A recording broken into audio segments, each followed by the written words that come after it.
haien gana zuzendutako kanpaina bat. Ez da kanpora bidaltzeko gauza bat, ez da beste herrialdeetarako edo kanpora joan kanpaina bat, gure inguruan, gure auzokidentzako banatzeko zerbait da.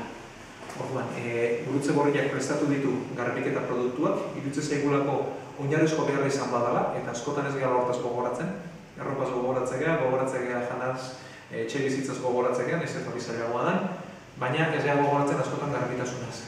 Orduan, garbiketa produktu edo sorta oinarrizko batzuk prestatu dira, bat, hemen dauka zuena da etxeako garbiketa kita, etxea garbi mantentzeko kitua da, eta gainontziakoak dira pertsonan garbitasuneako.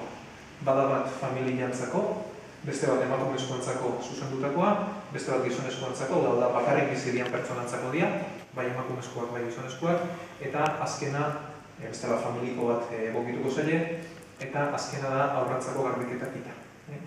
18 hilabetetik hanberako aurrantz eskatzen euskotan antzako. Orduan, gure helburua da, hemen erakunde ezberdinekin, batez ere udaletxeekin lanean egea, beharrian dauden familia horrengana iristeko bidea egina daukau, guk eskaintza egiten dugu eta familiak erabakitza dute jaso nahi dituzten ala ez, edo zenbateaneko premia daukaten, eta behin haienganako harremanen ganean, guk tartian garbiketa produktu banatzeko egiten daukau. Berez, hilabete batzutarako kanpaina da.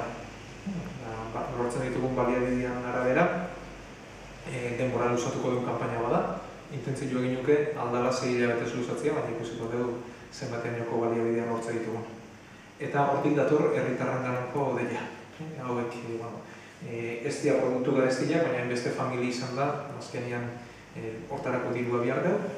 Orduan inork diru-sarrera bat egin baldin badigu hor dauko kutxeko zenbakian, eta bestela hemen bailarako herritaneka bai denda, taberna, jatetxe eta antzerakotan eltsetxo jarriko ditugu toki batzutan. Orduan, inork erosketa ondorengo kosintimo batzu bota nahi baldin bezkigu, denak batuta, horako produktuak erostea bideratuko dugu.